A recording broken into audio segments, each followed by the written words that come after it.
Hello and welcome to News on NTA International. I'm Nancy Godi Angonihu. First, the headlines. Nigerian Army promises support for democratic culture. 14 more power projects to be executed in 2021 fiscal year. National Broadcasting Commission sanctions airing media houses.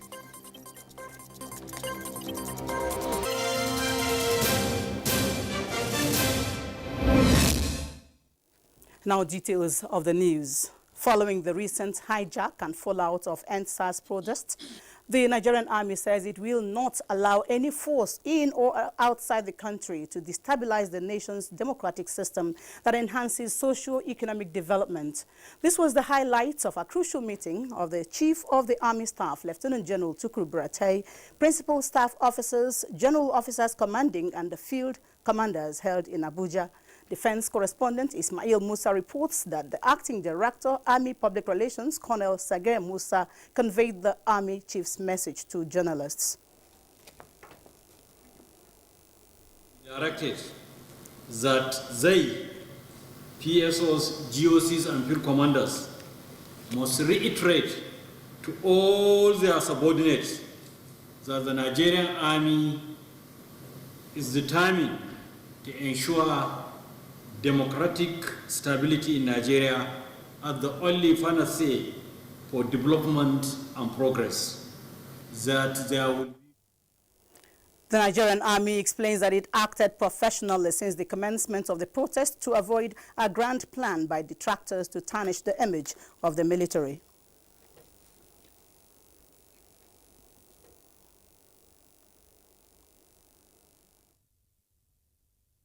He charged them to show the detractors and other elements of destabilization that they are neither a part of them nor in any way supportive of their activities at all times. He directed that any act of arson or attempt to kill or maim any military or security personnel and other law-abiding civilians must be responded to quickly and decisively. The Army stressed its loyalty to the civil authority and charged principal officers to cooperate with the police and other security agencies to secure the nation. Now, hoodlums on Monday morning vandalized and looted items stored at a warehouse in Gwagwalada Area Council of the FCT. Hawa Gimba has a situation report on the chaotic atmosphere. Barely less than 24 hours of hoodlums vandalizing Nema warehouse in Jabida Kibiu, another group of hoodlums in Gwagwalada Area Council raided the warehouse in the area. The masses have taken the laws into their hands, breaking into the palliative center, destroying everything. We will have a couple of casualties. This rowdy rush right from the main entrance into Gwagwalada is not caused by a crisis but the lawlessness of the people. It is a free-for-all situation as residents of Gwagwalada in their numbers trooped into the warehouse amidst security presence and made away with as much items as they could, while others saw it as a business opportunity to make quick money by selling some of the items by the roadside. Hawagimba, NTA News. And in his reaction, Minister of Federal Capital Territory Mohammed Musa Bello has ordered the arrest and prosecution of those who broke into the FCT warehouse in Gwagwalada Area Council and carted away food items. The minister gave the order during an emergency security meeting on the ugly development in the territory. Shuaibu Onoze Yakubu tells us more. FCT Minister Mohammed Musa Bello, while advising looters to return the food items carted away, disclosed that there will be massive deployment of security agencies to safeguard factories and warehouses at Idu Industrial Area.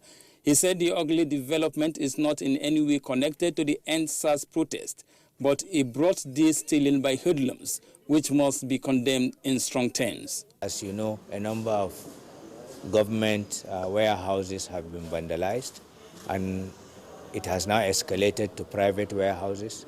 As a matter of fact, hoodlums and thieves have entered many factories in our Edu industrial area, where they are just vandalizing finished goods, as well as fixtures and physical items within the factories. This is totally sad and unacceptable, and that is why we held this meeting and we reviewed some of this situation. We have called upon all the security agencies within the membership of the FCT Security Committee to deploy massively in the industrial area, so that properties and factories will be protected. Particularly, we have also seen that there is this desire by some to escalate this into tribal, ethnic, and even religious confrontation, which I think is going to be wrong, because this is totally against what the FCT stands for. Area council chairmen and other community leaders are advised to reach out to the people with the aim of pleading with them against looting government food reserves in the territory. Shuaibu Onozeyaku, NTA News. And joining us via Zoom from Kaduna is our legal practitioner, Yunus Ustaz Usman, SAN, to talk on the NSTARS protest and the loot. Hello, sir. The SAN. Hello, good evening. Good evening. You're welcome to NTA International News. Thank you. Now, as a statesman, how would you describe the NSTARS, the events in the last few days? It is most unfortunate and unpatriotic. You see, when these people said, when they made a 5-point demand, the federal government immediately said, yes, we agree with you, and started implementation. What is the need for the continuous protest again? There was no need. And then these boys allowed hoodlums to start looting property, even killing people and the rest of them. This has earned them a bad name. It is not good. My advice to them is that they should please give peace a chance. I'm telling them this. We say that the youths are the leaders of tomorrow. If the same youth should start looting, start maiming other people. Okay, you have established the fact that they actually did not heed the president's advice to actually wait until action is taken, because already the government already started taking action and made a promise to them that they would have everything that they needed. You're not happy about that. President Buhari, as the Nigerian leader, is appealing to Nigerians to give peace a chance, promising that justice will be served with the establishment of panels of inquiry in states over the alleged police brutality. What is your take on this? Yes, I think we have to praise the president for his prompt intervention. Immediately, the president said, I agree with you. These things are going to be addressed immediately. And they started addressing them. I see no basis for the continuous vandalization and protest again. At least give the government a chance to carry out these things. I'm not happy with what is happening at all. Particularly this killing and maiming of people.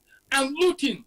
Looting is not part of the protest. Yes, looting is actually not part of the protest. Now, your advice, sir, can I get your advice to the people on the looting spree of government and public concerns? What will the effect it will have? The youth should get off the streets, allow the government to address their grievances, which they have started doing. Then, at the same time, I'm appealing to the governors. Why did they not distribute these palliatives since? Why did they allow them up till now? You see, and this thing has vindicated Buhari. Buhari gave out these things since. Even Abuja, Aisha, the Minister for Humanitarian Affairs, this has vindicated her too. They gave out these things. What are you keeping them for? Are you keeping them for the people until the people die? But people people did not know this before. Were blaming the federal government. This has shown that the federal government did it ought to do. if you have anybody to blame, it is the state governors concerned that will have to be blamed. We have to praise Buhari. Buhari gave out these palliatives immediately. But I'm begging the governors. I'm begging the governors. Don't for your keep these advice things to the Nigerian people. My advice is that we don't have another country other than this, other than Nigeria. Please give peace a chance. Some of us who were alive during the Civil War, were close to the Igbos, know what war is. War is not anybody can ever dream of, except somebody who have not tasted war. And I'm advising Kanu in London, please let him leave Nigeria alone. He doesn't know what war is, so he should not bring war into this country. And I'm telling Thank you very much. Thank you very much, Ustaz, Senior Advocate of Nigeria, for your advice. You're preaching peace. This is a time for peace. More than ever before, Nigeria needs peace. And you don't want war to break out. Thank you very much. I've been speaking with Yunus Ustaz Usman, Senior Advocate of Nigeria, SAN. The Emir of Zauzau, Alhaji Ahmed Nuhu Bamali, has asked youths in the country to always find lawful channels of ventilating their grievances for harmonious and peaceful coexistence in the country. The Emir stated this while reacting to the looting and vandalism of public and private warehouses in Kaduna. Sagir Mohammed Awal reports. Like in many other states, public and private warehouses were broken into by mobs cutting away different ways. This, the Emir of Zazzau, Alhaji Ahmad Nubamali, says it is not proper and appeal to the people of the state to always be law-abiding. He charged parents to be vigilant on their words and always counsel them to be good citizens. I have spoken to district heads, ward heads and village heads to be very vigilant, and then immediately report suspected,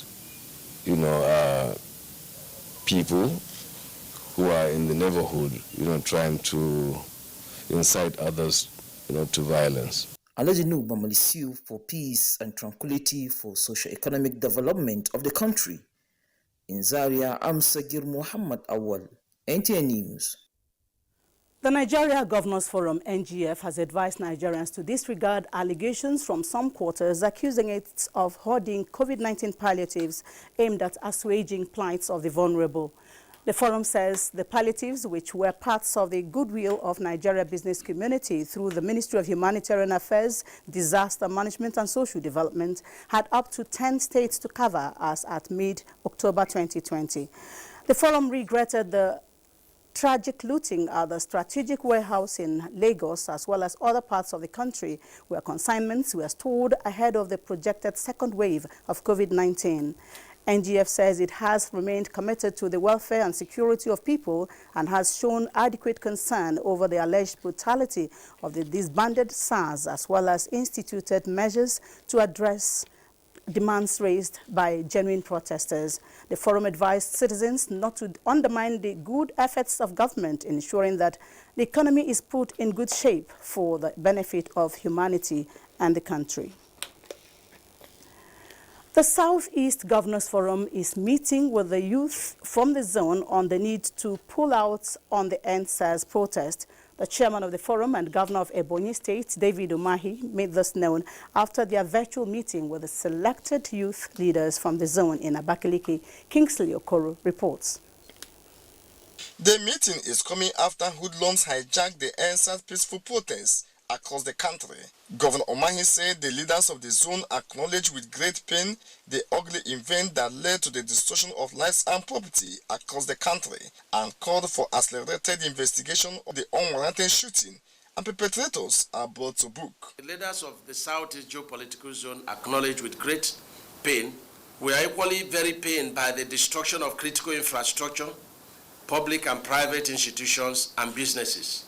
Deeply concerned and pained by the erosion of the mutual trust between the ethnic nationalities across the country, which has widened and greatly threatened our national unity and cohesion. When commending leaders of other zones in their efforts to strengthen the unity of the country, Governor Umahi appealed to protesters to down tools as government is working hard to fulfill their demands. In Abakaliki, Kingsley Okoro, NTA News. This is news on NTA International. More reports when we return from this break.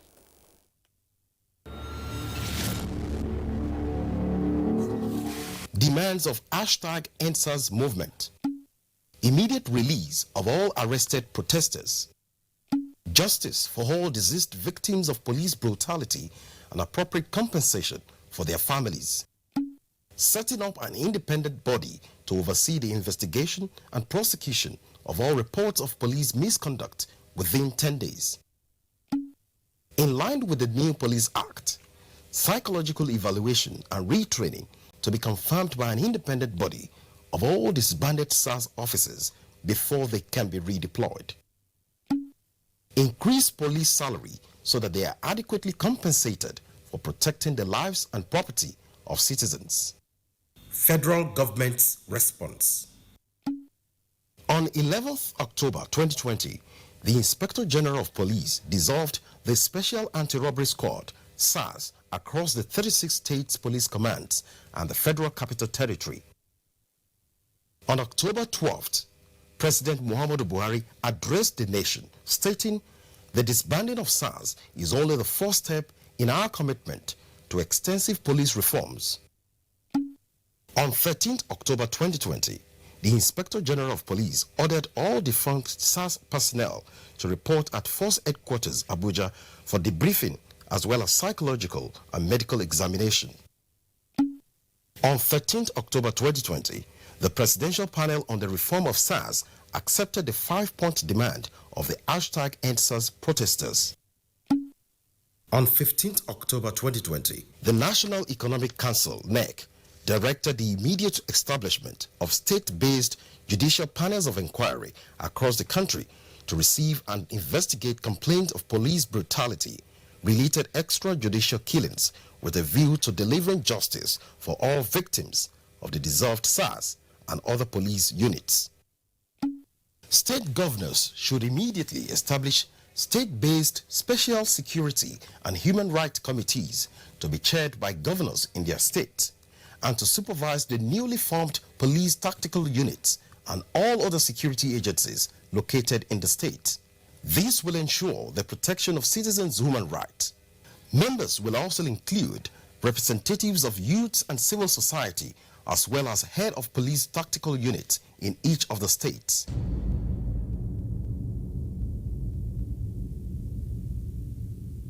What does it take to get ahead in today's world?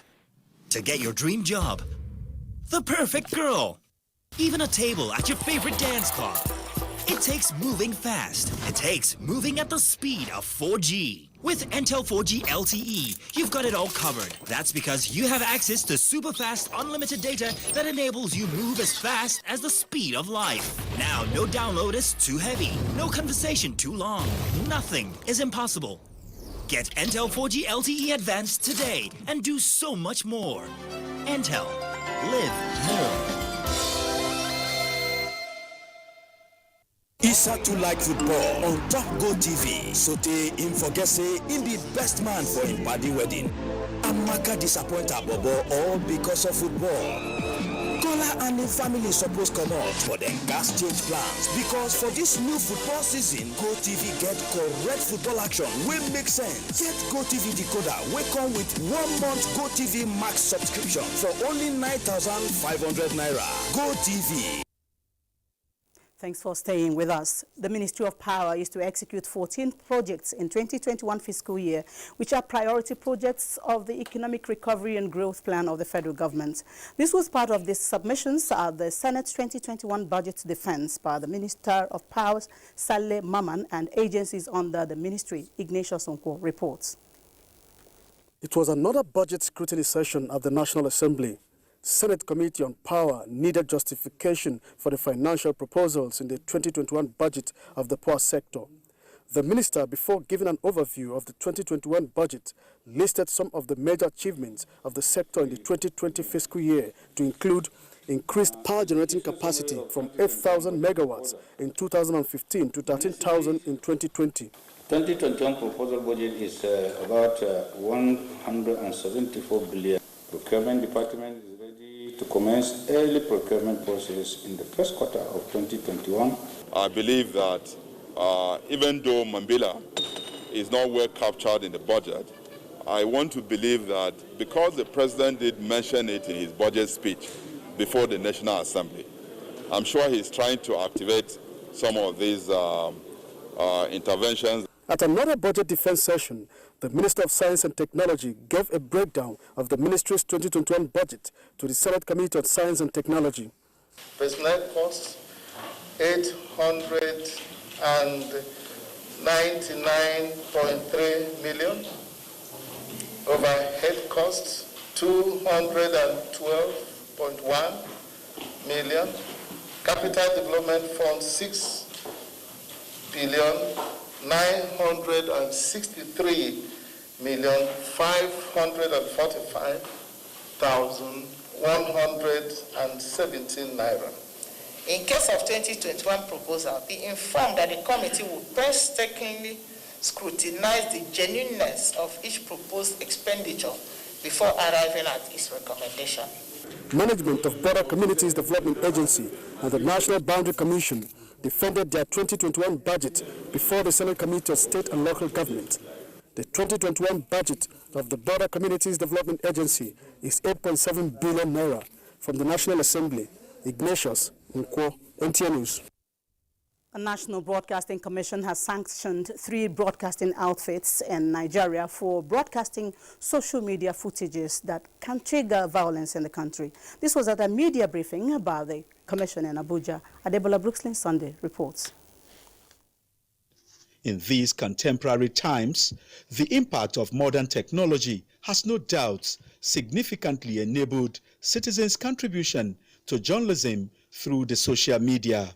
During the recent EndSARS campaign, the coverage of events shows that some broadcast outfits used footages from the social media. Broadcaster shall verify. Speaking on the coverage of crisis and responsibility, Director General of the National Broadcasting Commission, Professor Armstrong Idachaba said, Arise TV, Channels Television, and Africa Independent Television AIT breached the broadcasting code following the transmission of fake news purportedly copied from the social media, adding that they have been sanctioned. The epitome of a religion in Nigeria, you say, is on fire, when there was nothing like that. Now there's a retraction. The damage in terms of cost and life, will it have been quantifiable? Like I said, it's easily escalatable to A, and A will be a shutdown.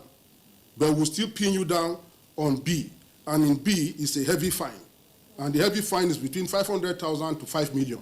But none of them is going to pay less than 2-3 million. Professor Idachaba also presented the position of the Commission on attacks of some media organizations. The burning of TVC Lagos, the temporary brief closure of Channels Television due to security threat, the shutdown of Lagos Television and others are all worrisome indicators of mob threat to the freedom of the press. He called for total calm, saying that newsmen are not enemies of the state. Adebola, Brookslyn Sunday, NTA News. On the health scene, Presidential Task Force on COVID-19 has appealed to Nigerians to remain law-abiding and collaborate with law enforcement agencies to restore normalcy across the country. At a Monday's briefing, the task force chairman, Boss Mustafa, said it is unfortunate that the EndSARS protests have metamorphosed into an unprecedented safety and security situation. The task force said federal government palliatives consisted of 70 metric tons of grains released from the strategic grains reserves, as well as rice secured from the Nigerian Customs Service, were released to state governments for onward distribution to the citizens. Wishes to appeal to all Nigerians to remain law-abiding and collaborate with law enforcement agencies to restore normalcy to our dear country. Humanity has been traumatized by COVID-19 in the year 2020.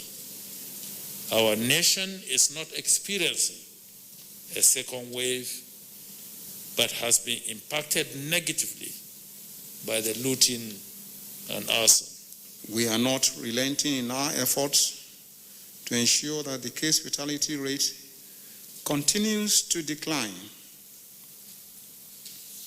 as we focus on improvement in case management capacity and ensure availability of equipment and medical consumables for our health workers. It's important that our assets are protected. It's important that what the country has bought for the purpose of the COVID pandemic and what our donors have provided are used for the purposes that they are meant to. Meanwhile, Australia coronavirus epicenter records no new cases or deaths for the first time in 4 months.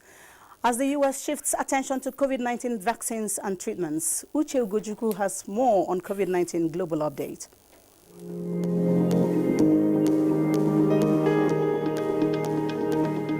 We begin from Australia, a country where its coronavirus epicenter will move out of lockdown this week after the Victoria State Health Department reported no cases and no deaths due to the virus for the first time in more than 4 months. Similarly, India reported its lowest 24-hour rise in COVID-19 cases in 3 months, according to the figures released by the country's health ministry on Monday.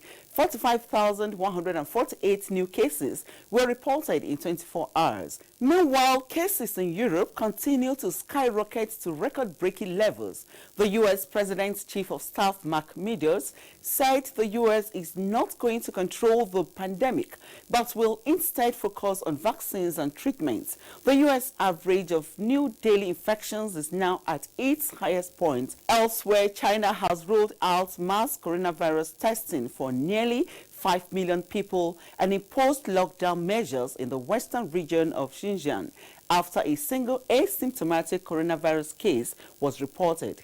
Italy, however, has imposed new measures to combat a surge in coronavirus cases. In Africa, 1,732,999 people have so far tested positive for COVID-19 and 41,495 of them have died. Nigeria accounted for 1,130 of the total deaths from the 61,992 confirmed infections in the country, having identified 62 new cases Sunday. The global tally from the Coronavirus Resource Center in Johns Hopkins University as at 6 p.m. local time stands at 43,484,043 with 1,160,928 fatalities. That is it from here. I am Uche Ugochukwu. The Global Update on COVID-19 concludes the news. Remember to connect with NTA and stand against rape and rapists.